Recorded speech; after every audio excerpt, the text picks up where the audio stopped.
안녕하세요. 악의 본진에서 사역하고 있는 이상주 목사입니다. 예수님 언제 오시는가 그럴 때 비 오는 수요일 날 저녁에 예수님 오신다는 얘기가 있습니다. 오늘이 딱 그런 날인 것 같습니다. 이렇게 많은 성도님들 오셔서 너무나 감사하고, 또한 우리 이끌어 주신 하나님께 감사하며 우리 장고태 목사님과 성도님들 모두에게 감사의 말씀을 드립니다. 억지로 안 하셔도 괜찮습니다. 제가 교회 와서 놀랐어요. 우리 목사님부터 너무 바르고 우리 부목사님들도 어쩜 그렇게 반듯하고 옷 입은 것부터 저 오늘 약간 그래서 약간 양아치가 어디 대기업에 온 것 같은 그런 느낌이 좀 들어서 이거 새로 산 겁니다. 제가 오늘 여기 오려고. 오늘 제가 말씀을 나눌 것은 어떤 말씀을 전할까를 고민하다가 이 다른 목사님을 통해서 또 좋은 목사님들을 통해서 말씀은 이미 넉넉하게 이렇게 훈련받고 그러신 것 같아서 그냥 제 사역과 제가 어떻게 교회를 이렇게 하면서 하나님이 인도하셨나 이거를 나눌 것입니다. 그런데 이 나누는 과정 속에 틀림없이 하나님이 여기 계신 분들에게 감동하시고 위로하시고 책망하실 분들이 꼭 계시리라고 믿습니다. 그냥 돌아가지 마시고 한마디라도 10년 가운데 담아서 순종하고 삶이 하나님 앞에서 변화될 수 있기를 주의 이름으로 축복합니다. 저는 지금 북가주라 하면 샌프란시스코, 산호세, 오클랜드라고 하는 큰 도시들 3개가 이렇게 30-40분 안에 모여 있으면서 그 옆에 있는 위성 도시들까지 있는 곳에서 사역하고 있습니다. 원래는 북가주 그러면 늘 저 악마의 도시라고 생각을 했던 사람이었어요. 원래는 남가주의 얼바인이라는 곳에서 부사역자로 11년 동안 있다가 너무너무 재밌게 사역을 했어요. 비슷한 또래 목사님들도 많았고 부목사님들도 많았고 사역이 너무나 재밌는 거예요. 처음엔 청년 사역을 시작했었고 찬양 사역도 함께 했었고 중보기도 사역과 목장 사역과 일이 너무나 많은데도 너무나 행복한 거예요. 하는 것마다 재밌고 은혜가 되고 성장이 되니까 지치는 줄을 모르겠더라고요. 그런데 어느 날 10년이 딱 넘어가는데 교회적인 상황도 그렇고 저 개인적으로도 이제 단독 목회를 해야 될 때가 됐는데라고 하는 생각이 들고 하나님이 감동을 주시는 거예요. 그러다가 어느 수요일 날 저녁에 예배를 드리는데 제가 모시고 있던 담임 목사님이 오늘 본문 말씀 이사야 49장에 있는 1, 2, 3절에 있는 말씀, 잘 갈은 칼과 마광한 살, 마광이라는 것이 갈고 닦았다는 얘기인 거거든요. 그런 것처럼 그 말씀을 저한테 탁 주시는 거예요. 그래서 여러분도 이런 수요일 날 저녁이 됐든 새벽 예배가 됐든 목사님의 입에서 떨어지는 말씀들이 여러분의 갈 길을 인도하는 디렉션을 정해주는 말씀이 여러분에게 들리셔야 우리의 인생이 행복하고 명확합니다. 그런데 우리는 내가 느끼는 감각과 열리는 환경으로만 결정을 하려고 그러면 그때그때 판단 기준이 달라져서 못 결정합니다. 그러니까 우리는 상황을 따라가는 사람들이 아니라 말씀을 따라 사는 사람들입니다. 그러니까 오늘 이 말씀을 통해 내게 무슨 명령과 어떤 위로를 해주실 건가를 기대하며 들으실 때 하나님이 꼭 말씀하십니다. 저도 그날 담임 목사님 전해주시는 말씀을 통해서 눈이 확 열리는 거예요. 그러면서 너는 나의 종이다 라고 하는 말씀처럼 오늘 말씀의 제목이 너는 나의 종이요 라고 하는 말씀이지 않습니까? 그런 것처럼 그렇지, 나는 하나님의 종이지, 이제 하나님이 가라 하시면 갈 거고 멈추라면 멈출 거야 라고 하는 그런 확신 속에서 사실 이제는 교회를 나와야 될 때가 됐구나 라고 하는 그 감동이 있었습니다. 그래서 제가 그 당시에 이제 대학부 사역을 UC 얼바인이라고 하는 그 대학생들을 데리고 사역을 너무나 재밌게 하고 있었거든요. 그래서 이제 이제는 단독 목회를 해야 될 때가 됐으니까 교회를 알아봐야겠다. 그래서 주변에 있는 LA, 그다음에 얼바인 그쪽 주변에 있는 사이즈가 좀 있는 교회들한테 이제 그 서류를 넣었어요. 참 교만하게도 저는 서로 모셔갈 줄 알았어요. 내가 이렇게 사역을 잘했고 이렇게 재미있게 했고 내가 11년 동안 한 교회에서 충성스럽게 했으면 하나님도 나한테 뭔가 하나 해주셔야 되지 않나? 이런 생각이 들어가지고 되게 가볍고 편안한 마음으로 어플라이를 했어요. 그런데 한 군데 떨어지고 두 군데 떨어지고 세 군데 떨어지고 계속 떨어지는 거예요. 안 되는 거예요. 이게 청빙을 받아서 가려니까 길이 막혀요. 그러면 점점점 교회를 나오긴 나와야 되는데 오라는 데는 없고, 그럼 목사들한테는 딱 한 가지 방법밖에 없지요. 개척밖에 없는 거예요.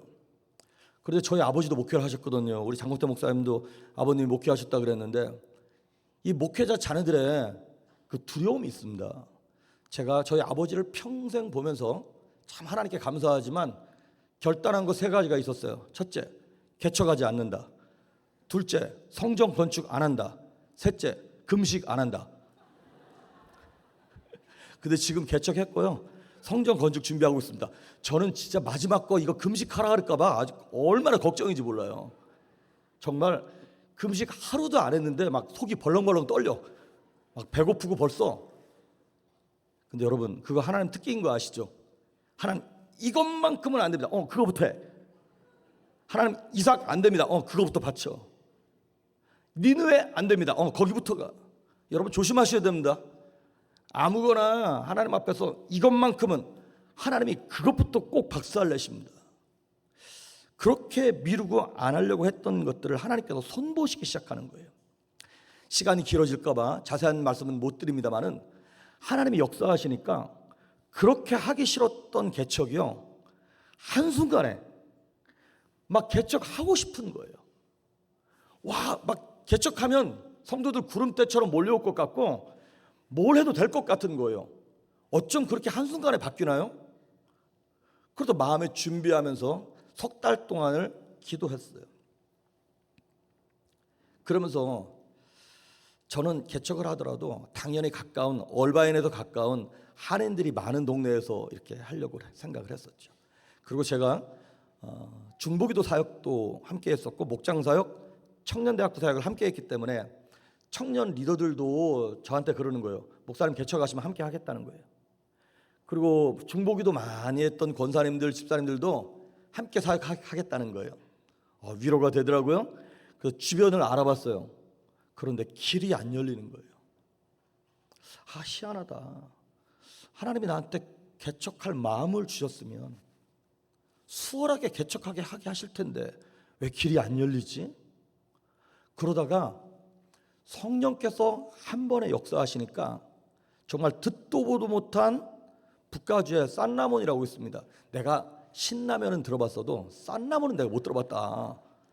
근데 거기랑 희한하게 이렇게 연결되고 저렇게 연결되고 우리 장모님이랑 아시는 분이 연결되고 하면서 그쪽이 눈에 확 들어오는 거예요. 여러분 성령의 바람이 불잖아요. 여기 연기가 가득 차도요, 사람이 그거 뭐 선풍기 갖고 불어가지고 뭐 이거 안 빠집니다. 그런데 외부에서 태풍과 같은 바람이 한번 불어오잖아요. 어둠의 그늘이 물러갈 줄 믿습니다. 우리 안에 의심도 걱정도 두려움도 내가 노력해서 그래 힘을 내야지, 긍정적으로 생각해야지, 그런다고 됩니까? 안 됩니다. 여러분 우리 가끔 잠이 안 올 때 이게 불면증에 걸려가지고 잠자야 되는데 더 안 와. 성령께서 한번 역사하시잖아요. 진짜 안개가 물러가듯 먹구름이 물러가듯 그렇게 물러가더라고요.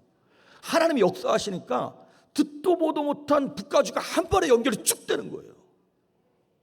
그럼 북가주에 누가 있었냐? 아니요. 제가 남가주에 있을 때 저희 교회 성도님들 자제들 가운데 UC 버클리, 거기 학교 됐다고 하면 거긴 보내면 안 됩니다. 거기 악마의 도시, 마귀의 도시, 거기 가면 우리 자녀들 다 타락합니다. 늘 얘기하고 경고했던 데가 바로 거기예요. 그런데 하나님이 저한테 그쪽으로 가라는 거예요. 모든 환경을 여시고 마음을 감동하시면서 그쪽으로 길을 여시는 거예요. 그러면서 참 신기하게도 점점 영적인 텐션이 올라간다 그러나요? 그러면서 막 사모되어지는 거예요. 근데 아시다시피 미국은 6월 달이 되면 프라이드 먼스라 그래가지고 동성애자들, 뭐 게이, 레즈비언, 뭐 성전환 수술한 사람들, 이런 사람들이 프라이드가 뭡니까? 뭐 자부심을 갖고 막 이런 거잖아요. 그거를 되게 자랑스럽게 여기면서 샌프란시스코에서 퍼레이드를 하고, 그 다음에 막 이 공공기관들마다 그 사람들이 상징하는 그 무지개 색깔 6개짜리 그 깃발을 들고 난리가 납니다. 그리고 아시다시피 북가주가 그 히피 문화가 그 UC 버클리에서 제일 먼저 시작된 거예요. 거기다 마약하고 온갖 이런 것들. 여러분 2022년 작년 한 해 동안만 미국에서 마약 과다 복용으로 11만 명이 죽었습니다. 한 달에 거의 10,000명씩 죽은 거예요. 요즘 문제가 되고 있는 펜타닐, 그것도 역시 말도 못하게 많고요. 그리고 알다시피 인본주의의 끝판왕이 바로 북가주입니다. 아시다시피 애플도 거기 있고 구글, 뭐 페이스북, 메타도 거기 있고 온갖 IT 첨단을 달리고 있는 모든 근본 본거지가 바로 거기입니다. 그리고 미국 안에서 30분 거리 안에 인터내셔널 에어포트, 이 국제공항이 30분 거리 안에 3개가 있는 곳은 뉴욕하고 샌프란시스코밖에 없습니다. 그러니까 산호세 공항도 국제공항, 오클랜드도 국제공항, 샌프란시스코도 국제공항이에요. 그 3개가 다 30분 거리 안에 있습니다. 그러니까 전 세계에서 난다 긴다 하는 사람들이, 그것도 똑똑하다는 사람들이 하나님 없다, 하나님을 믿을 바에는 내 머리를 믿지라고 얘기하는 사람들이 다 거기 모여 있는 거예요. 거기 갈 거라고 하는 것은 요만큼도 생각 못 했었는데 하나님이 저를 그쪽으로 보내시는 거예요. 그런데 막 기대가 찼는데도 겁도 너무 나는 거예요. 아, 거기 똑똑하다고 잘하는 사람들 거기 많다는데 나는 공부 논지 정말 오래됐거든요. 책 논지도 오래됐고, 아, 공부하고는 별로 안 친한데 거기 가서 뭘 어쩌자는 건지 막 걱정 반 기대 반, 그러면서 하나님께 올려 보내시는 거예요. 그러면서 이제 여러 가지를 준비했죠. 교회 이름을 뭘로 정하냐. 저는 사실 아버지가 목회하는 걸 보면서, 아버지가 참 기도를 많이 하시고 은사가 많으신 분이었어요. 그런데 그 교회를 보면서 교회들이 너무 싸우는 거야. 뭐 저희 아버지 교회는 좀 그런 게 없었습니다만 한국 교회들을 보면서 너무 싸워. 장로님들이랑 멱살 잡고 싸우고 또 깨져서 쪼개지고 나가고. 어떤 목사님이 그러더라고요. 교회는 싸우지만 않아도 부흥된다고. 그러니까 내가 목사가 되긴 될 건데, 야, 목사 되고 나서 이렇게 지지고 볶고 싸우고 그러면 이거 겁이 나서 못 하겠는 거예요. 아까 목사님이랑 말씀 나누는데 목사님도 MBTI가 ISFP라 그러더라고요. 저도 그렇거든요. 저는 제일 힘든 게 교회 새가족 만나는 게 제일 힘든 거 아세요? 설교하는 건 하겠어. 근데 목사가 사람 만나는 게 너무 어려워. 저는 어디 식당 가도요, 누가 하다 말 시키는 게 싫어. 그리고 뭐 종업원이 너무 친절해도 부담스러워. Leave me alone. 나 좀 내버려둬. 나 혼자 조용히 밥 먹고 가게. 그런데 교회를 하니까 막 새로운 사람들 만나는 것도 너무 힘들고 어렵고. 근데 가만히 보니까 성도들이, 교회 나오는 성도들이, 옆에 계신 분들 성도들인데 얼굴 좀 한번 보십시오. 이 교회 와서 보니까 교회가 너무 밝아. 성도들 얼굴 표정이 너무 좋더라고요. 그런데 제가 어렸을 때 보니까 교회 오는 게 골고다 언덕이야, 다들. 와, 무슨 십자가 지러 교회 오는 것 같아. 그러니까 성도님들이 월요일부터 금요일까지, 토요일까지 세상에서 지지고 볶고 힘들고 우거지 죽상으로 살았는데 교회 올 때는 편안해야 되잖아요. 행복해야 되잖아. 그런데 교회 와서도 힘들어. 교회 와서도 목사랑 싸우고 집사랑 싸우고 목장 식구랑 싸우고 지지고 볶고, 뭐 교회 카펫을 빨간색으로, 예수의 보혈을 상징하는 빨간색으로 할 것이냐, 천국을 상징하는 파란색으로 할 것이냐, 뭐가 중요해 그게. 아우, 그게 너무 싫은 거예요. 근데 사람을 상대하기도 그렇고. 그래서 제가 교회 이름을 뭘로 지으려고 그러냐면 해피처치로 지으려고 그랬어요. 진짜 우린 좀 행복해보자. 행복하려고 예수 믿는데 이거 뭐냐. 그걸로 지으려고 그랬는데 그 당시에 얼바인에서 우리 교회 성도님들 가운데 해피 분식을 하시는 집이 계셨어요. 야, 이거 식당 이름 같다. 그래서 그러면 다른 걸로 비슷한 걸로 바꾸자 그래서 조이풀이 된 거예요. 그러면서 제가 교회를 처음 시작을 하면서 저를 만나는 분보다 그렇게 물어보더라고요.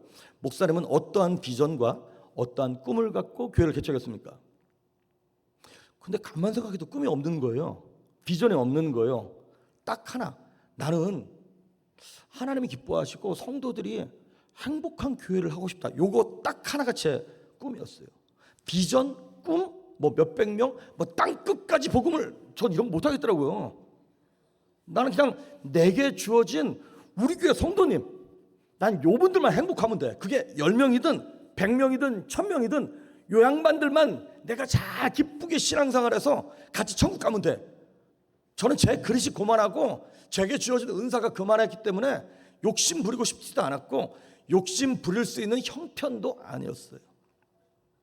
그 대신 하나 조건이 있었어요. 하나님, 내가 개척을 하긴 할 건데 대학생 청년사역은 안 합니다. 그랬어요.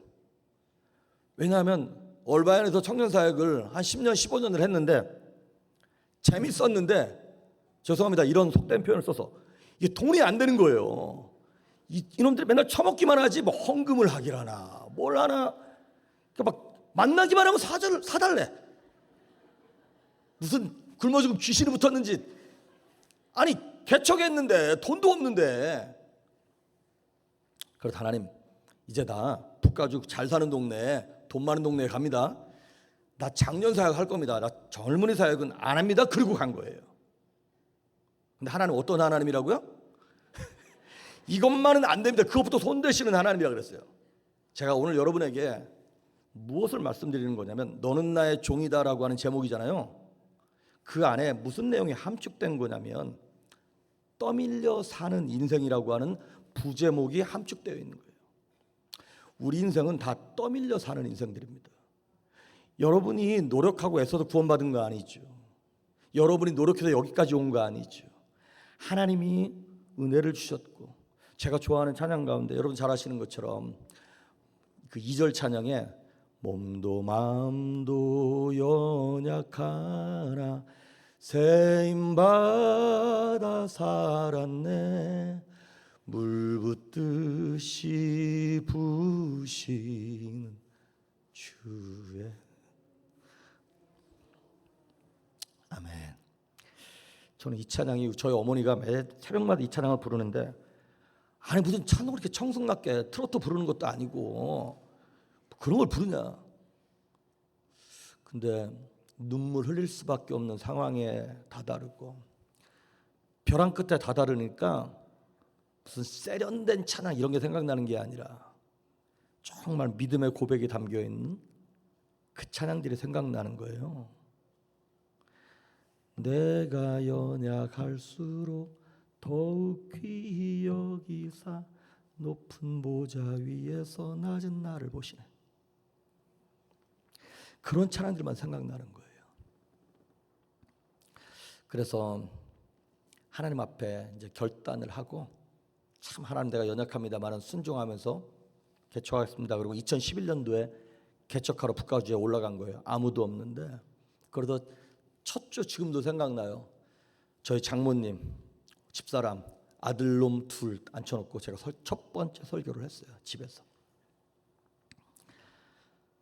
하나님께서 보내셨으니까 하나님께서 불러주실 줄 믿고 했는데 벌떼처럼 몰려올 줄 알았는데 아무도 안 오는 거예요. 절망스럽더라고요. 뭐 물질이 없는 것도 물질이 없는 거지만 목사는 영혼들이 있을 때 의미가 있는 거거든요. 근데 너무 절망스럽고 답답하더라고요. 하나님, 이거 어떻게 하면 좋습니까? 내게 좀 은혜를 베풀어 주십시오. 성도인들이 몇 명 있긴 있는데 뭐 부사역자를 쓸 수 있는 형편이 없잖아요. 주일학교는 어떻게 할 것이며 중고등부는 어떻게 할 것인가. 이 고민에 딱 다다르면서 어쩔 수 없이 제가 이제 어떤 한 청년, 버클리에 있는 청년 하나랑 연결이 되기 시작하면서 그런 생각을 했어요. 그래, 이 청년 잘 데려다가 주일학교 선생님 시키자. 그러니까 뭐 저는 큰 대의를 위해서 다음 세대를 책임질 뭐 이런 거 없었어요. 그냥 우리 주일학교 없으니까 와서 선생으로 좀 도와달라. 그러한 마음으로 정말 얄팍한 생각으로 그 버클리에 있는 대학생을 한 사람 잡아가지고 사역을 시작했어요. 저는 그 사역을 그 친구가 오기 시작하면서 몇 명을 이제 성경 공부를 하기 시작했거든요. 근데 그 친구들을 통해서 주일학교 선생님, 중고등부 선생님, 그 다음에 찬양팀 이렇게 하나씩 막 꾸려지면서 대학생들이 또다시 붙더라고요. 그러니까 나중에 보니까 어른들보다 대학생들이 더 많은 거예요. 근데 이때까지만 해도 하나님께서 그리시는 큰 그림을 못 보고 있었어요. 제가 그냥 이 대학생들을 도구로만 생각하고 있었던 거지. 이놈들 잘 써가지고 뭐 내가 교회가 부흥되고 난 다음에 부사역자들 생길 때까지만 잘 부려먹자, 이런 생각으로 계속 그러고 있었던 거예요. 그래서 제가 2011년 가을에 버클리에 가가지고 거기 있는 학생들을 4명을 모았어요. 4명으로 시작한 바이블 스터디가 점점 커지기 시작하더라고요. 그래서 매 학기마다 더블로 늘어나기 시작하는 거예요. 4명, 10명, 20명, 40명, 60명, 80명, 제일 많을 때 110명까지 계속 치고 올라가더라고요. 버클리에 학생이 4만 명 있습니다. 근데 그 중에 한인 학생들이 대학원생까지 싹 다 합해가지고 약 4천 명 정도 있다 그러더라고요.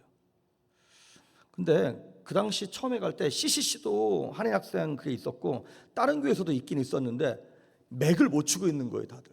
그러니까 하다 보니까 점점 대학생들이 거기서 늘어나기 시작하더라고요. 근데 그때까지만 해도 저도 눈치를 못 챘고 우리 교회 성도님들도 도대체 왜 이렇게 젊은이들이 모여드는가에 대해서 눈치를 제대로 못 채고 있었어요. 근데 버클리 학생들이 버클리에서 저희 교회에 있는 데까지 한 30마일, 그러니까 한 45km 정도 됩니다. 차가 없으면 오기 힘든 거예요. 그 전철같이 지하철이 있었는데 한번 갈아타면 1시간 반이 걸려서 되는 거예요. 어떤 학생들이 공부하기도 바쁜데 거기까지 오겠습니까? 그러다 보니까 우리 교회 남자 집사님들이 주일마다 그 아이들을 데리러 가요. 한 7, 8명 정도가 데리러 가서 그 아이들을 데리고 와. 그래서 예배를 드리고 점심을 먹고 그 아이를 또 데려다 줘. 이거를 지금 몇 년 동안 했었어요. 그러면서 점점 이렇게 늘어나기 시작하더라고요. 그러다 한 번은 우리 교회 집사님들이 그러더라고요. 사역부장 미팅을 하는데, 목사님 이렇게 젊은이들이 늘어나고 있는데 교회를 그쪽으로 옮깁시다 그러더라고요. 그래서 귀가 솔깃하긴 하더라고요, 저도. 그런데 아니다, 하나님이 나한테 주신 장소는 여기다. 그리고 그 학생들 만약에 내가 은혜가 떨어지거나 우리 조이풀 교회가 은혜가 떨어지면 저절로 떨어져 나갈 것이다. 그 아이들이 바로미터다. 이게 리트머스 시험지 같은 거다. 내가 영적인 민감함과 어떤 예민함 이런 것들을 유지하고 있는지 없는지를 명확하게 보여주는 그 바로미터가 바로 쟤네들이다. 그리고 얘네들도요, 지들이 이 먼 길을 오면서 이렇게 되는 거예요. 버클리 대학생들이 금요일 날 저녁쯤 되면 카톡 단톡방이 있어요. 거기 한 120명 들어와 있는데 그 안에서 자, 이번 주 주일날 교회 예배 참석할 사람들 이 설베이 하십시오, 신청하라는 거야. 그러면 몇 명이 쭈쭈쭈 신청할 갈 거다 안 갈 거다 이미 언제까지 결정해야 되냐면 금요일 날 전까지 결정해야 되는 거예요. 저녁까지. 우리는 가끔 그럴 때 있죠. 눈 떴는데 아, 오늘 비 오네, 못 가겠네. 그날 결정하는 것이 아니라 교회를 갈 건지 안 갈 건지를 금요일 날 전에 결정해야 되는 거예요. 그러니까 이미 마음에 딱 결정을 하고 사모하는 마음으로 달려올 것이냐, 그때그때 상황 따라 예배를 드릴 것이냐, 거기에 하나님께서 역사하시는 큰 차이가 있습니다. 그래서 일부러 우리 그쪽으로 교회 안 옮긴다, 이 아이들 오게 해라. 그래서 그거를 지금 11년째 하고 있는 것입니다. 지금 코로나 터지고 난 다음에 이번에 회복되고 나서는 그 너무 이제 그 인슈런스 보험에 관한 문제도 있고 그래가지고 스쿨버스를 빌려가지고 지금 계속 오가고 있습니다. 그 아이들을 태워가지고 오게 하는 거예요. 근데 하나님께서 그 대학생들이 대학생으로 섬기면서 주일학교 선생님, 중고등 선생님을 해. 그래도 괜찮은 선생님 하나를 간사를 시켰어요. 중고등부 간사. 그 간사가 그럴 바에는 신학교를 가라. 그래서 신학교를 갔어요. 그래서 지금 우리 교회에서 전도사로 10년째 사역하고 있습니다. 우리 교회 행정간사, 뭐 이런 간사들 다 버클리에서 함께 공부하다가 지금 그 직장에서 그 북가에서 직장을 잡고 그러고 있는 거예요. 우리 교회 찬양팀 리더 모두 청년들 둘 다 버클리 출신이고 거기서 훈련받고 직장 잡고 지금 찬양팀 인도하고 있는 거예요. 악기팀 뭐 다 그러고 있는 거예요. 그러니까 이런 상황들이 점점점 열리면서 성도들도 시선이 바뀌고, 저도 내가 그렇게 싫어하던 것을, 그렇게 싫어하던 개척을 하나님께서 떠밀어 가면서 그렇게 하게 하시더니, 그렇게 싫던 청년부 대학부 사역을 하게 하시는구나.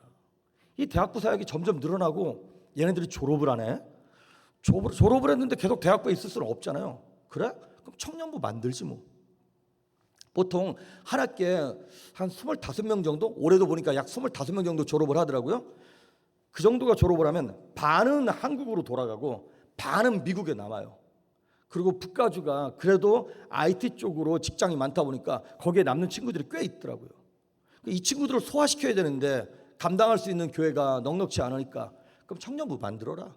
그 청년부를 만든 거예요. 그 영어가 편한 애들은 EM을 만들어라. 그런데 잉글리시 미니스트리를 만들었죠. 그러면서 뭘 만들어 놓고 시작한 것이 아니라 하다 보니까 이게 열려서 이거 만들고, 저게 열리니까 저거 만들고. 아까 우리 담임 목사님 말씀 들어보니까 이 방직교회가 그렇게 지은 거라면서요. 만들어 놓고 또 시간 지나면 또 위로 올리고 뭐 이렇게 세워진 거라면서요. 저희 사역이 그렇게 여기까지 온 거예요. 그런데 지금은 보니까 대학부 단톡방에 대학생들 한 120명, 청년부 단톡방에 청년들 한 120명 이렇게 있더라고요.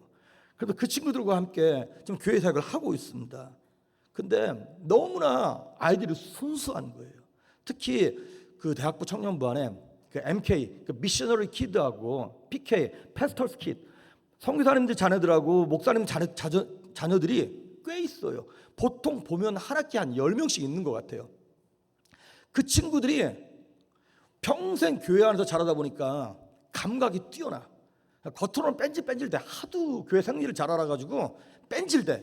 근데 아주 위기 때 빛을 발해요, 이 친구들이. 그리고 얘네들은 뭐가 잘못된 거고 뭐가 이단이고 이런 거를 말하라 그러면 설명은 못해. 근데 느낌으로 알아. 이거 이상해. 그러니까 이 친구들 주변에 누가 붙냐면 정말 믿음 있고 순수하고 괜찮은 애들이 붙는 거예요. 그래, MK랑 PK들을 쭉 잡아당기면, 여러분 그 고구마 줄기 하나 잡아당기면 줄줄이 사탕 달려오죠. 그런 것처럼 좋은 애들 주주쭉 달려오는 거예요. 이것도 은혜다. 정말 너무나 애들이 순수하고. 그러다 지금 보면 제가 이제 사역을 하다가 너무 힘들어가지고, 옛날에 10년 전에 올바인에서 UCI 대학생으로 데리고 있던 그 대학생이 목사가 돼가지고 다른 데 사역하고 있더라고요. 그 불러들여가지고 함께 지금 사역을 하면서 청년부와 대학부를 함께 나눠서 사역하고 있어요. 그래서 한동안 버클리에서 예배를 드릴 때는 그 대학부 그 공동체를 카리스마라 그러고 청년부 공동체를 카이로스라 그러는데, 카리스마를 클럽으로 등록시켰어요, 학교에서. 그래서 교실을 빌려가지고 거기서 예배를 드렸거든요. 근데 예배 때마다 우리끼리 막 드럼 치고 기타 치고 하니까 옆에 교실이나 다른 클럽에 방해가 돼서 자꾸 쫓겨나는 거예요. 우리한테 방을 안 빌려주는 거예요. 그래가지고 그 근처에 있는 미국 교회한테 한 달에 4,000불씩 내면, 렌트비를 내면서, 사실 처음에 7,000불 달라 그러더라고요. 일주일에 한 번 쓰는데. 아니 무슨 교회가 장사하고 있어. 그래가지고 이제 기도를 많이 하고 입담 좋은 놈 시켜가지고 딜을 해라. 그래서 4,000불을 깎은 거예요. 깎아서 거기서 지금 매주마다 모여서 예배를 드리고 있는 거예요. 그런데 참 신기하죠. 대학생들이기 때문에 어떤 트렌드에 민감하고 세련되고 아이들이 흥미를 느낄 만한 그런 설교 좋아할 것 같죠. 그렇게 했더니 망하더라고요. 근데 언제 부흥하는가 봤더니 죄에 대한 설교, 그 다음에 성에 대한 설교, 거룩함에 대한 설교, 회개에 대한 얘기, 이런 거 할 때 가장 많이 모였던 거 아세요?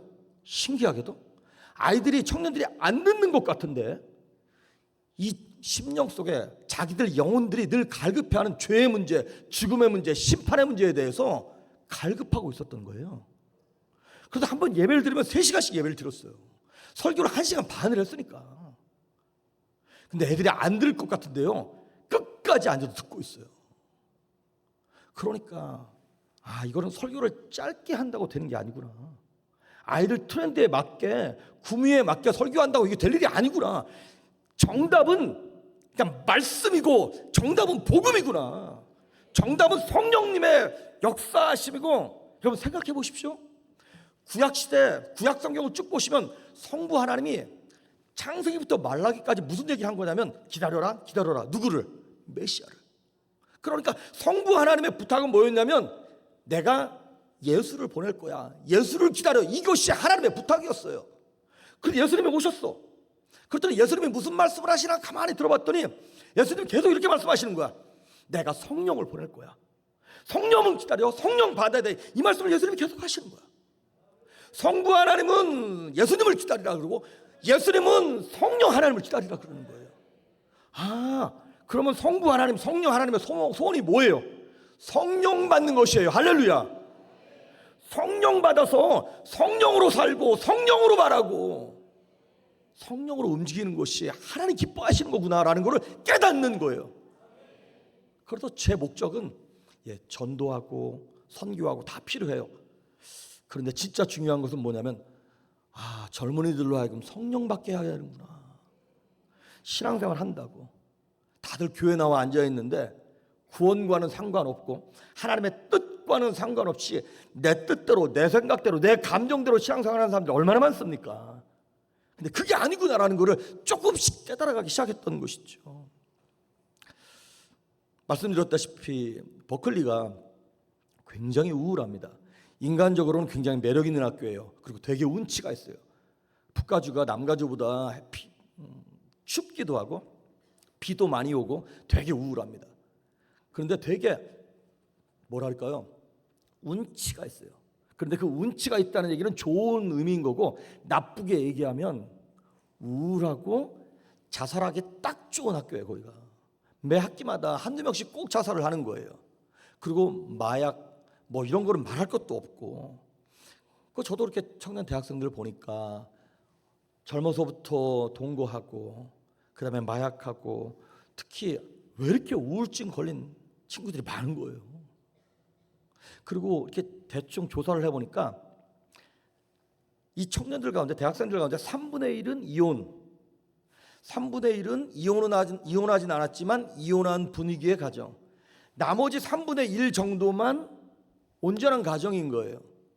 그러니까 이 아이들이 어려서부터 그 받은 상처를 그대로 가지고 그 우울한 학교에 왔으니 우울증 약 먹는 아이들도 너무나 많고 인생의 의미에 대해서 찾지 못하고 방황하는 청년들이 너무나 많은 거예요. 그래서 여러분 그 버클리 안에서 기독교 공동체 특히 미국 교회들도 들어와서 성경 공부를 하고 있거든요. 그런데 왕성하게 길을 못 피는 거예요.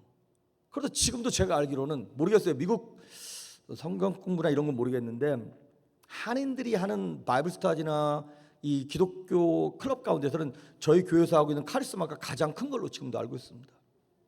안 되는 거예요. 아이들이 너무나 우울한 거예요. 그래서 일단 제가 한 것이 뭐였냐면 모이게 힘쓰자. 우리 예배를 하자. 그럼 모여서 뭘 한 게 아니라 아까 우리 목사님 말씀하셨는데 1년에 수련회를 4번을 갔어요. 지금 청년부까지 나눠지니까 너무 힘들더라고요. 수련회만 쫓아다녀도. 그런데도 리더 수련회 무슨 수련회 막 이름만 다르지 다 똑같아. 가서 하는 게 없어. 프로그램이 없어. 예배하고 게임 낮에 한 번 하고 그게 다야. 아침 예배, 저녁 예배. 그런데 그렇게 한 번씩 하잖아요. 아이들이 뒤집어지고 방언받고 예수 믿고 인생이 달라지는 역사를 꼭 경험하더라고요. 그래서 이제 장소가 없어서 학교에서 쫓겨나기도 하고 하긴 하지만 한참 할 때는 수요일마다 학교에서 전체 예배를 드려요. 대학생들이 전체. 그리고 목요일이나 금요일날 토요일날 아침에는 리더 성경 공부를 하는 거예요. 그리고 지들끼리 목요일날 저녁에 중보기도를 해요. 그리고 새벽마다 교실 하나를 빌려가지고 지들끼리 새벽 예배를 하는 거예요. 그리고 월요일날은 리더 미팅을 지들끼리 또 해. 나중에 졸업하고 난 다음에 그러더라고. 버클리를 졸업한 것이 아니라 카리스마를 졸업했다고 그러더라고요. 근데 그렇게 애들 모이게 힘쓰게 하면서 모이기만 하면 뭐 하냐면 기도하게 하고 예배하게 했어요. 심지어 이렇게 하는 거예요. 예를 들어서 우리가 수련회를 가. 여름 수련회. 그럼 여름 수련회를 가면 수련회를 위한 예비 중보기도 모임을 해요. 리더들끼리 매주마다 모여가지고. 그러면 저는 또 예비 중보기도 모임을 위한 리더들 중보기도 모임을 따로 해요. 또. 그러니까 이 모임을 이 중보기도 모임을 잘하게 하기 위해서 여기서 너희들이 정말 죄송합니다 이런 표현을 써서 쇼부를 보지 않으면 이거 망한다. 그러니까 여기서 잘 되게 하기 위해서 니들을 들들 볶아. 니들이 정신 차려야 된다고. 니들이 기도하지 않으면 누가 은혜 받냐고. 얘네들이 깨어나면 이 중보기도가 깨어나고 결국에는 수련회가 은혜가 되는 거더라고요. 여러분 하나님께서 우리의 중심을 보신다 그랬잖아요. 그 마음을 보시는 거예요. 그러니까 이 친구들을 향해서 정말 안타까운 마음과 심령으로 정말 전심을 제가 하나님 앞에 기도하는 것이 있어요. 두 개를 기도했어요. 하나님, 첫째, 저는 신명나게 목회하게 해주십시오 그랬어요. 신명난다는 말은 옛날에 무당들이 쓰던 말입니다. 무당들이 진짜 귀신의 힘을 힘입어 가지고 지들이 섬기는 신의 힘을 힘입어서 작두를 타고 둥둥둥 뛰는 거예요. 아니 세상에 악한 영들도 그렇게 역사하는데 예수 믿는 사람이 우리가 믿는 신 전능하신 하나님의 능력을 힘입어서 신앙생활하는 사람들이 그렇게 매가리 없이 신앙생활하고 통성기도 시켰더니 다 겨들가는 소리로 그렇게 기도하고 찬양을 하는데 도대체 목소리는 아껴뒀다 어디 가서 부르려고 그러는지 뭐 노래방 가서 하실 거예요? 그렇게 하지 말자. 좀 우리의 마음과 뜻과 정성과 힘을 다해서 살아있는 사람처럼 좀 하나 해보자. 그러니까 신명나게 목회하게 해달라는 게 첫 번째 기도 제목이었고요. 두 번째가 뭐냐면 하나님 은퇴할 때까지 몸이 부셔지도록 일하게 해주십시오. 나는 은퇴했다고 은퇴할 때쯤 됐다고 편하게 목회하고 싶지 않습니다. 진짜 몸이 부셔져도 괜찮으니까 나 좀 사용해 주십시오. 그랬더니 진짜 부셔지게 생겼어. 힘들어 죽겠어.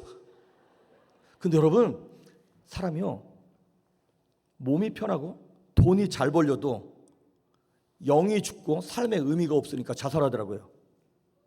여러분 동네 거지들이 자살하는 거 봤어요? 거지들은요 명확한 꿈과 목표와 비전이 있어요. 오늘 하루를 내가 꼭 어디 가서 굶어 죽지 않고 먹고 산다. 그런데 누가 자살하나요? 돈 잘 버는 연예인들, 어느 대기업 사장님, 회장님 이런 양반들이 자살한다니까. 우리 인생이 왜 이렇게 힘들고 어렵나요? 먹을 게 없어서? 사업이 안 돼서? 아닙니다. 영혼의 생명이 없으면, 성령의 역사가 없으면 우리는 의미 없습니다. 하루라도 살아갈 이유가 없는데, 아니 하루하루 살아가는 게 지옥인데. 그래서 결론은 성령 받아야 되는 거예요. 성령님의 음성을 듣고 성령님의 감동을 받고 성령의 바람이 여러분의 가정 속에 이 방주교회 위에 우리들 자녀 가운데 불어갈 수 있기를 주의 이름으로 축복합니다. 여러분 그래서 여러분 작년 한 해 동안만 보니까 우리 교회 전체 예산 가운데 4분의 1을 교육부에 썼더라고요. 그리고 4분의 1 중에서도 대학부하고 청년부에만 작년 한 해 동안 15만 불 썼더라고요. 우리가 얘네들 수련회비 그리고 스쿨버스 빌리는 거 그 다음에 뭐 렌트하는 거 그리고 대학부 아이들 수요일마다 예배 드릴 때 피자값만 한 주에 400불씩 들어갑니다. 그 미니멈이에요. 어쩌다가 뭐 테리야끼나 이런 거 먹는다 그러면 700불이야. 그래 우리 교회 성도님들이 함부로 대학생들 뭐 섬기고 싶다 말을 못해. 그런데도 우리 교회 성도님들이 그걸 하는 거예요. 아이들 라이드 주고 뭐 하면서. 그런데 이 아이들이 점점점 말씀을 들으면서 삶이 변하는 거예요. 우울증이 떠나가고요. 귀신이 떠나가고요. 부모님과의 관계가 회복되더라고. 제일 먼저 그게. 친구들과의 관계도 회복되어지고 방언받고 우선순위가 막 바뀌면서 제가 그래서 이때다 싶어가지고 대학생들한테만 꼭 강조하는 것이 두 가지가 있어요. 첫째는 11조, 둘째는 첫 월급 드려라 이거예요. 어른들한테는 안 합니다. 거의 안 합니다. 헌금설교 거의 안 합니다. 왜? 하란다고 할 사람들이 아니야. 특히 이제 한국은 뭐랄까 여기도 좀 이렇게 월급쟁이들이 많지만 그 북가주 거기는 대부분 IT 기업이다 보니까 비즈니스 하시는 분들이 별로 없어요. 그러니까 월급 받아도 빤하잖아요. 어디로 돈 나가고 뭐하고 뭐. 그러니까 아무리 뭐 소리를 치고 난리를 치고 뭐 해도 잘 안 해. 그러다 이건 안 된다. 오히려 이게 역효과만 난다. 그 대신 우리 새싹을 잘 키워보자. 그래서 대학생들한테 어른들한테 안 하는 두 가지를 하는 거예요. 11조 드려라. 첫 월급. 너희들 일할 때 첫 월급은 평생에 몇 번입니까? 딱 한 번이에요. 그거 한 번 하나님 앞에 제대로 한번 드려보자. 근데 여러분 무섭습니다. 어른들은 감동받고 아멘 그리고 집에 갈 때 노멘 그리고 그냥 가는 거야. 근데 대학생들은 청년들은 다르더라고요. 가르치는 대로 해. 무섭더라고요 걔네들. 한 번은 어떤 형제가 대학생인데 3학년 때 인턴을 석 달을 했어요. 인턴 끝나고 헌금을 했는데 그건 한 10,000불 정도 했더라고요. 아니 야 이게 뭔 돈이냐 그랬더니 첫 월급이라는 거야. 근데 석 달치를 다 갖고 온 거예요 인턴이. 아니 한 달치에 3,000불 정도만 갖고 오면 되는데 뭐 이렇게 다 했어 그랬더니 목사님 평생 한 번 하는 거라면서요. 그래서 저를 원망하듯 그렇게 얘기를 하더라고요. 그래서 진짜 머리가 벗겨질 정도로 안수를 하면서 축복을 해줬죠. 그러고 난 다음에 4학년 딱 졸업하고 이제 IT 기업에 취직을 한 거예요. 딱 취직하고 난 다음에 또 11,000불인가 얼마를 갖고 왔더라고요. 뭐냐 그랬더니 제대로 된 직장 첫 월급이라는 거야. 두 번째 갖고 왔을 때요. 약간 제가 두렵더라고요. 와, 이 아이들 가르치는 대로 하는데 잘해야 되는데 저도 온전히 본을 보여주지 못했고 우리 기성세대들이 교회에서 맨날 쌈박질이나 하고 있고 온전한 모습을 못 보여줘서 약간 두려운 느낌이 확 드는 거예요. 또 한 번은 어떤 자매가 버클리를 졸업하고 홍콩의 은행에 취직이 돼가지고 그쪽에 거길 갔어요. 1년 만에 휴가를 얻었다고 왔더라고요. 그래서 제 앞에 봉투를 2개를 딱 내놓더라고요. 뭐냐 그랬더니 하나는 자기가 1년 전에 거기 가서 받은 첫 번째 월급인데 자기가 그냥 통장에 넣어놓으면 쓸까봐. 여러분 홍콩이 쇼핑할 때가 진짜 많잖아요. 여자애가 얼마나 갖고 싶은 게 많았겠어요. 쓸까봐 일부러 캐시로 달러로 뽑아놓고 1년 동안 가지고 있었던 거야 그대로. 그리고 두 번째 봉투는 그달 11조를 갖고 왔더라고요. 그걸 탁 제 앞에 내놓더라고요. 지금 저희 교회에서 대학 졸업하고 청년부에 올라가서 북가주에서 잡을 잡은 애들은 거의 80~90% 첫 월급 다 드립니다. 여러분 이거 살 떨려서 못합니다. 지난달에도 어떤 자매 하나가 자기 너무 힘들었대. 이거 드리려고 그러는데 막 진짜 손이 떨리더라는 거야. 근데 그 갈등을 충분히 이해합니다. 근데 하나님이 얼마나 그들을 기뻐하실까. 여러분 물질이 거의 하나님입니다. 생각해 보십시오. 고부 문제, 고부 간의 갈등, 친구 간의 문제, 뭐 사업의 문제 다 무슨 문제예요? 대부분 돈 있으면 다 해결됩니다. 돈이 거의 하나님 역할을 한다니까요. 시부모님과의 관계 용돈 2배로 올려드리면요 정말 행복한 시부모님 됐어요. 그러니까 오죽하면 예수님께서 성경의 그 어느 구절에서도 그 어떤 시도 예수님의 라이벌이 될 수 없는데 딱 하나 물질만큼은 네가 하나님과 재물을 겸하여 섬길 수 없다. 우리 인생을 장악하고 있는 특히 저는 여기 수지 이쪽 처음 와봤거든요. 진짜 미국 촌티 제가 흐르는 걸 느꼈어요. 와 입을 벌리면서 계속 이러고 왔어요. 이 진짜 삐까뻔쩍한 이러한 도시에서 여러분이 심령이 성령으로 말미암아 감동되지 않으면 언제든지 물질이 하나님 자리에 올라섭니다. 정말 우리 정신 차려서 하나님 앞에 매달려야 돼요. 그러니까 칼빈이 그랬나요? 지갑이 세례받지 않으면, 지갑이 침례받지 않으면 너 침례받은 거 아니라는 거야. 여러분 그 문제부터 하나님 앞에 해결하셔야 됩니다. 제가 지금 여러분 헌금하라고 그 얘기를 하는 게 아니에요. 중심을 보시는 하나님 앞에서. 몇 달 전에 대학생 형제 중에 하나가 2학년을 버클리를 마치고 군대를 갔다 왔어요. 그리고 제대를 했어요. 그리고 저한테 봉투 하나를 갖고 왔더라고요. 5,000불을. 뭐냐? 군에 가 있는 동안 다달이 나오는 병사 월급을 모아서 5,000불을 만들어 온 거예요. 진짜 눈물 나더라고요. 저는 그거. 하나님께서 그들의 중심과 진심과 그 중심을 보시면서 저들의 삶을 어떻게 역사하실 건가에 대한 기대가 막 생기기 시작하는 거예요. 그리고 대학생들이 그렇게 변화되고, 한 번은 한 자매가 자기가 어렸을 때 자기랑 자기 여동생이 있는데 자기 집에 강도가 들어서 자기 엄마가 여기 강도에 칼에 찔러서 여기가 찔러서 죽었어요. 그러니까 자기 눈앞에서 본 거야 그거를. 그러다 자기 여동생은 그 충격으로 트라우마가 생겨가지고 정신이 좀 온전치 못하고, 자기가 자기 아버지는 어렸을 때 이혼해서 어디 있는지도 모르고 고아가 돼버린 거야 거의. 근데 그 자매가 예배를 드리면 계속 우는 거예요. 그 인생의 뭐랄까요, 두려움, 앞으로 어떻게 살아갈 것인가에 대한 것 때문에.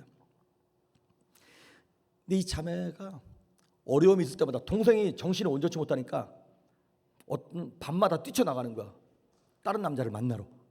그 어린아이가. 그럼 또 경찰에 연락 오면 또 쫓아가가지고 데리고 오고. 그래서 새벽 1시고 2시고 막 연락이 오는 거야. 목사님 큰일 났어요. 내 동생 뛰쳐나갔다고, 없어졌다고. 근데 그 친구랑 통곡하면서 눈물로 울면서 믿음으로 심령이 회복되어지고 리더로 세워져 가는데, 그 한 자매가 변하니까요, 상처가 많고 아픔이 많은 자매잖아요. 근데 상처가 많다는 얘기는 하나님께서 쓰실 수 있는 이 캐파시티, 이게 넓어졌다는 얘기인 거거든요. 그러니까 남들이 겪지 않은 아픔과 눈물과 상처와 고난이 많은 분들 계십니까? 그거 다 은사입니다. 그대로 놔두면 썩고 골마버리지만 하나님이 붙잡으시면 그가 여러분 은사로 쓰임받을 수 있는 거거든요. 그 자매가 변하니까요, 그 자매 목장만 10명, 20명 계속 늘어나는 거야. 그 역사가 일어나더라고요. 그러니까 대학생들이 그렇게 변하더라고요. 현재 저희 교회는 교인의 한 4분의 1 정도가 청년들과 대학생들입니다. 그런데 제가 10년, 11년 넘게 지금 이 버클리 아이들과 이렇게 지내면서 10년 지나니까 열매를 맺기 시작하더라고요. 대학생들이 청년부가 되고, 청년부 안에서 지들끼리 눈이 맞아가지고 결혼을 하고, 그러면서 어른 장년부 목장으로 올라오기 시작했어요. 10년 만에. 씨앗을 심고 10년은 기도해야 되는 거구나. 그런데 우리는 어제 심고 오늘 열매를 거두길 바래. 아닙니다. 여러분, 인내로 기다리셔야 합니다. 근데 기다릴 때 기도하면서 성령의 능력과 도우심을 받고 기다려야 되지, 안 그러면 포기할 수밖에 없는 거예요. 장년들은 은혜 받아도 그때뿐이지만 청년들은 다르더라고요. 특히 가끔, 요즘에도 그런데 우리 교회에서 1년에 한 번 내지 2번 정도 특별 새벽 예배를 합니다. 그러면 대학생들은 버클리에서 약 30마일 정도, 40km, 45km. 청년들은 산호세, 거기에 그 IT 기업들이 많다 보니까, 혹은 샌프란에 있어요. 거기서는 더 많이 걸려. 40마일이 넘으니까 55km 정도 되는 거니까. 근데요, 거기서 대학생들, 청년들이 다 오는 거예요. 대학생들은 버클리에서, 청년들은 산호세에서 자기들끼리 막 해가지고 새벽 예배 때만 오는 거예요. 요즘에도 계속 옵니다, 여러분. 공부하기도 바쁘고 그 먼 거리를 예배드리러 오는 거예요. 그러면서 저들의 인생이 달라지게 되는 것이죠. 저는 그런 생각을 합니다. 우리 교회는 지금보다 10년 후가 더 소망 있는 교회다. 자, 그러면 질문을 바꿔서, 여러분의 교회는, 여러분의 목장, 여러분은 목장인지 뭔지 모르겠습니다만 구역은, 그리고 여러분의 가정은, 여러분의 자녀는, 그리고 마지막으로 여러분의 심령은 지금보다 내년이 더 기대됩니까?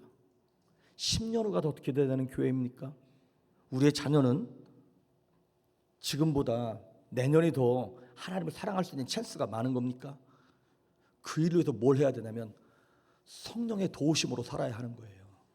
아까 말씀드렸던 것처럼 오늘 제목이 너는 나의 종이라 그랬는데, 종이 뭐예요? 종은 자기 맘대로 하는 거는 종이라 그러지 않아요. 그건 주인이 자기 맘대로 하는 것이지. 종은요, 어떤 인생이냐면 떠밀려 사는 인생이에요. 저는 개척도 떠밀렸고 청년사역도 떠밀렸어요. 그리고 저희 집안의 어떤 사정과 어려움도 계속 떠밀려서 내가 원치 않았는데 그 아픔을 겪고 있는 거고 그 어려움을 겪고 있는 거예요. 그런데 그 아픔과 눈물이 방해거리인 줄 알았더니 아니더라고요. 하나님께서 나를 훈련하셔서 결국에는 귀한 열매를 맺게 하시려고 하는 하나님의 작품이었고 뜻이었더라고요. 그래서 우리는 내 마음대로 하는 것이 아니라 수동적인 삶을 살 수밖에 없어요. 여러분, 오해하지 마십시오. 열심히 살지 말라는 얘기가 아니에요. 열심히 살되 음성을 듣고 움직이냐는 것이죠. 하나님의 감동을 받고 움직이냐는 것이죠. 어떤 일을 결정할 때, 누구랑 연애를 하고 결혼을 하고 집을 사고 차를 사고 비즈니스를 할 때 적어도 새벽 예배를 나와서 눈물 뿌려 하나님의 음성을 듣고자 매달릴 때 하나님의 확답이 있어야 될 줄 믿습니다. 하나님이 움직여 주시니까 그렇게 싫었던 개척이 막 하고 싶어. 그렇게 싫었던 대학생 청년들이 막 사랑스러워. 더군다나 제 아들놈이 먼 타지에 가서 대학교를 가니까 이제는 버클리에 있는 대학생들이 진짜 더 안타까워 보이는 거야. 제 아들놈이 멀리 가가지고요 1년 동안 교회를 못 찾아가서 그렇게 애를 먹었거든요. 그러니까 이제는 내가 데리고 있는 이 학생들을 보면서 더 눈물 나는 거야. 하나님, 내가 이놈들 잘 책임질 테니까 내 아들로 좀 책임져 주십시오. 그게 막 저절로 기도가 되더라니까요. 저는 우리 한국 교회가, 그리고 저도 마찬가지고 계속 사양길로 이렇게 접어들고 있죠. 역사상 유례를 찾아볼 수 없을 만큼 빨리 부흥됐지만 빨리 쇠락의 길을 걷고 있습니다. 그래서 그 부흥을 일으키겠다고 온갖 전도 폭발, 성경 공부, 이 모든 걸 다 했어. 그리고 2007년도에는 평양 100주년 무슨 부흥 이러래 가지고 무슨 온갖 집회를 하고 찬양 집회를 하고 난리를 쳤는데 아무 변화가 없이 계속 사양길인 거예요. 우리가 뭘 안 했냐 가만히 봤더니 딱 하나는 안 했더라고요. 기도 빼고는 다 했어. 가끔 저는 그런 생각이 들어요. 제가 약간 이제 삐딱한 시선이 있어서 고쳐야 될 부분인데, 목사님들이 총회를 하거나 뭘 하거나 할 때 큰 호텔을 빌려서 하는 거예요. 아니, 호텔에 빌려가지고 아주 비싼 뷔페 드시면서, 물론 고생하셨으니까 하긴 하셔야겠지. 근데 한국에 좋은 기도원이 얼마나 많습니까? 좋은 교회가 얼마나 많습니까? 아니, 기도원에 모여서 목사님들이 금식하면서 그거 해도 모자른 판에 지금 돈 몇 천만 원 몇 억씩 써가면서 지금 그래야 되는 게 맞는가 싶기도 하고. 몰라요. 저도 그 정도 위치가 되면 그런지 모르겠습니다만은. 근데 목사님들도 그러고 성도들도 그러고 있는 거예요. 편하게. 여러분, 이건 비밀입니다. 이게 뭐냐면, 몸이 편하면 영이 죽습니다. 근데 몸이 힘들면요 영이 살아나는 거 아세요? 그러니까 참 신기하더라고요. 그런데 우리는 자꾸 몸이 편한 신앙생활을 하려고 그래. 자꾸 주일날 저녁 예배 없애고, 수요일날 저녁 예배 없애고, 금요철 예배 없애고. 저희 교회도 새벽 예배 일주일에 4번밖에 안 해요. 핑계는 미국 교회 빌려서 예배하고 있거든요. 그러면 우리 교회가 생기면 너 맨날 할 거냐? 자신이 없어. 우리가 어느 순간인가 너무나 편안한 신앙생활을 하고 있는 거예요. 근데 여러분, 부탁하기는 몸이 불편한 신앙생활을 하셔야 됩니다. 하나님 앞에 눈물로 무릎 꿇고 그걸 하셔야 되는 거예요. 그래서 제가 이제 아직도 청년부와 대학부 사역을 아직은 더 해야 한다는 생각이 하나님께서 감동을 주시더라고요. 그래서 대학생들한테 늘 하는 얘기가 있어요.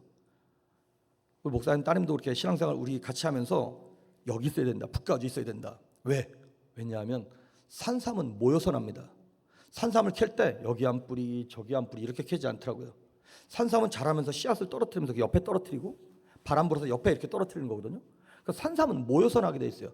인물들은 모여서 나더라고요. 한 교회에, 한 장소에 모여서 나더라고요. 그런 것처럼, 야, 이 북가주가 이 마귀가 장악하고 있고 이 어두운 곳이지만은 이곳에 하나님이 우리 조이풀교회를 세우셨고 카리스마 카이로스를 세우셨다. 우리 여기서 뭔가를 하나님께서 명령하시지 않겠냐? 그 음성을 한번 들어보자. 그리고 지금 계속 매달리고 있는 거예요. 미국 안에서 우리가 이제 대부흥운동이라고 그러는데, 평양 대부흥운동처럼 미국 안에서도 1차 대각성, 2차 대각성, Great Awakening이라고 그래요. 대부흥운동. 이거는 그냥 교회가 열심히 전도 집회를 했더니 100명이 한 500명 됐다더라, 이런 걸 얘기하는 것이 아니라 집회를 해서 하나님이 부흥을 허락하셔서 한 도시가 변하는 걸 얘기하는 거예요. 몇십만 명씩 돌아온 걸 얘기하는 거예요. 그런데 미국 안에 대도시 가운데 LA나 뉴욕이나 이런데 휴스턴이나 대도시들 가운데 딱 유일하게 단 한 번도 이 Great Awakening, 대부흥의 역사를 경험하지 못한 도시가 어디냐면 샌프란시스코예요.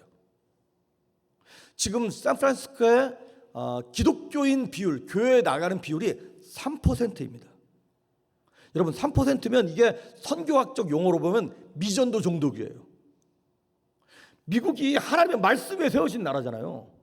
근데 거기에 교회 나가는 사람이 3%라니까. 그러니까 그 세상적인 지식과 이것이 탑을 달리는 사람들한테 하나님이 천지를 창조하셨고 무리를 거르시고 죽은 자를 살리시며 동정자를 탄생하신 그 예수님이 다시 오실 것이다라고 하는 말씀을 전할 때 이것이 그 사람들에게 들어가겠냐는 거예요. 사람의 말로 안 됩니다. 성령께서 역사하셔야만 가능한 거예요. 여러분의 남편, 부모님, 친구들, 자녀들 아직 하나님을 알지 못하고 영접하지 못한 분들 계십니까? 우리가 해야 될 일 딱 하나밖에 없어요. 성령님 그 마음 속에 들어가셔서 그 완악한 마음을, 그 거친 마음을 부드럽게 하시고 녹여주시고 성령의 바람이 불어오게 하시고 바람처럼 불처럼 역사하시는 하나님이 그들을 만져주십시오. 저는 제가 북까지도 그 일을 할게요. 여러분은 이 수지 이쪽 지역에서 그 일을 하십시오. 그래서 적어도 우리 목사님도 ISFP라 그랬으니까 우리 사람 만나는 거 힘들어하는 사람끼리 내게 주신 이 사역, 내게 주신 이 교회, 내게 주신 사람들만큼 내가 놓치지 않고 최선을 다해서 내가 일하겠다. 그런 마음과 결단으로.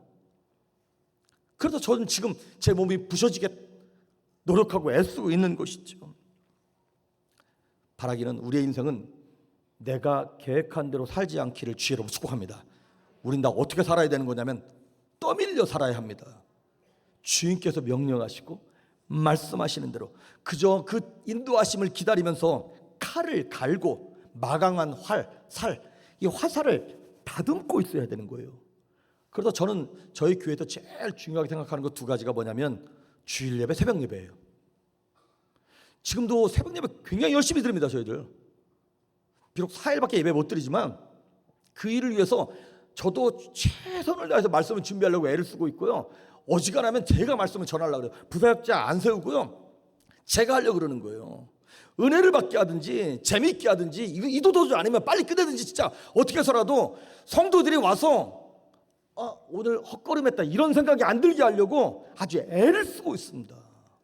근데 하나님이 그거를 불쌍히 여겨주시는 것 같아요. 적당한 타이밍을 위해서 하나님의 때를 위해서 갈고 닦는 훈련이 필요한데 그때까지 우리는 수동적으로 사는 거예요. 하나님의 감동이 올 때까지. 그래서 그분의 영광을 위해서 사도 바울이 사도행전 16장에 보니까 아시아에서 말씀을 전하고 싶었어요. 그래서 성령이 자꾸 막으시는 거야. 그랬을 때 사도 바울이 가만히 있었던 게 아닙니다. 성경에 보니까 계속 기도하고 있었어요. 그랬더니 하나님이 결국에는 유럽으로 길을 여셨고 그러면서 복음의 역사가 유럽으로 건너가지 않았습니까? 예수님도 마찬가지예요. 예수님께서 육신의 뜻은 뭐였냐면 하나님 아버지 이 고난의 잔이 내게서 지나갔으면 좋겠습니다. 그 얘기 무슨 얘기일까요? 십자가 안 지면 좋겠습니다. 그 얘기입니다. 그런데 내 뜻대로 마시고 아버지의 원대로 되기를 바랍니다. 여러분의 가정도 여러분의 자녀도 부모의 뜻대로 아이들이 자라는 것이 아니라 하나님의 말씀을 따라 하나님의 뜻을 따라 아이들이 양육받기를 주의 이름으로 축복합니다. 그래서 제가 한 5년 전에 하나님께로부터 받은 말씀이 이사야서 60장 4절이에요. 눈을 들어 사방을 봐라. 무리가 다 모여 내게로 오느니라. 아들들은 원방에서 오겠고 딸들은 안기어 올 것이라. 바다의 부와 이방의 재물이 너에게로 달려올 거야. 그 말씀을 하나님께서 어느 날 딱 주시는 거예요. 그래서 새벽마다 이렇게 기도하는 거예요. 동쪽을 생각하면서 동쪽에 있는 영혼들과 리더들과 청년들과 물질 딱 4가지 내게로 교회로 달려올지어다. 서쪽 영혼들, 리더들. 왜 리더들 얘기하냐면 저희 교회에 다른 교회에서 신앙생활 하시다가 오신 분들이 꽤 많으세요. 근데 왜 왔냐 봤더니 정말 인품도 훌륭하고 믿음도 좋고 열심히 해보려고 그러는데 자꾸 목사들이 헛발질을 해. 자꾸 교회들이 싸워. 그러니까 교회를 여기 갔다가 저기 갔다가. 여러분 혹시 외국 교회에서 여기 오신 분들 계세요? 여러분 교회 선택할 때 쉽게 선택한 분들 계세요? 아닙니다. 교회 선택할 때요 진짜 두렵고 떨립니다. 어느 한 사람도 쉽게 교회 결정해서 오는 사람 없습니다. 그런데 성도들이 그렇게 어렵게 결정해서 왔는데 그래 올라면 오고 말라면 마십시오 이렇게 할 수 있나요? 아닌 거예요. 그리고 그렇게 이미 훈련받았기 때문에 하나님 내가 너무 실력이 없어서 성경 공부도 못 시키겠고 훈련도 못 시키겠네요. 이미 잘 훈련된 사람들 저들의 마음을 하나님 감동시켜 주셔서 저랑 뜻이 맞을 수 있도록 도와주십시오. 그래서 리더들 불러달라는 거예요. 영혼들, 리더들, 청년들 마지막 네 번째, 물질은 꼭 와야 돼. 그런데 참 물질만 구하잖아요. 안 와. 그런데 사람이 오면 물질도 오더라고요. 이 네 가지를 동서남북을 생각하면서 맨날 그 기도를 제가 하고 있는 거예요. 그런데 여러분, 거기도 마찬가지잖아요. 내가 뭘 하는 게 아니잖아요. 하나님 보내달라는 거예요. 영혼들, 리더들, 청년들, 물질을 하나님 보내주십시오. 예, 그렇습니다. 수동적인 자세가 되는 거예요. 떠밀려 사는 인생. 모든 것이 합력하여 선을 이룬다 그랬는데 내가 애쓰고 노력해서 선을 이루는 게 아니더라고요. 하나님께서 이런 말이 있잖아요. 누가복음에도 보고 마태복음에도 보면 아시겠지만 하나님께서 구하는 자에게 좋은 것을 주시지 않겠느냐 이 말이 나오죠. 악한 자라도 자식에게 떡을 달라 그러면 뱀을 줄 자가 없고 뭐 생선을 달라 그러는데 뭐 돌을 줄 자가 없지 않냐 이런 말 있잖아요. 악한 자라도 자식한테 좋은 걸로 주는데 하물며 천부께서 우리에게 너희에게 좋은 것을 주시지 않겠느냐. 마태복음 그렇게 얘기하고요. 그 똑같은 본문을 누가복음에 가서 뭐라고 얘기했냐면 너희에게 성령을 주시지 않겠느냐 얘기하고 있어요. 여러분, 하나님은 우리가 구하는 것을 주시는 분이 아니라 좋은 것을 주시는 분을 믿으시길 바랍니다. 그렇습니다. 하나님, 우리가 생각할 때는 우리 아이들이 자기들이 원할 때는 사탕이 좋은 거고 칼이 좋아 보여. 그런데 아버지는 그걸 주지 않아. 그 아이에게 정말 좋은 것을 준비하고 계시는 거예요. 그러면 그 좋은 것을 받으려면 어떻게 해야 되는 겁니까? 음성이 들려야 합니다. 바라기는 성령님의 음성이 이 수지 방주교회에 들려지고 우리 목사님과 우리 부사역자들에게 들려지시고 여러분 목장과 셀그룹과 리더들에게 들려지고 여러분의 가정에 들려지고 사업체에 들려지고 자녀들에게 들려지고 그래서 하나님의 음성이 바람처럼 들려지고 구름처럼 다가오게 하셔서 그분의 음성으로 말미암아 여러분의 삶이 하나님 앞에 섰을 때 부끄럽지 아니하고 잘하였도다 착하고 충성된 종이라 칭찬받는 여러분 될 수 있기를 주의 이름으로 축복합니다. 기도하십니다.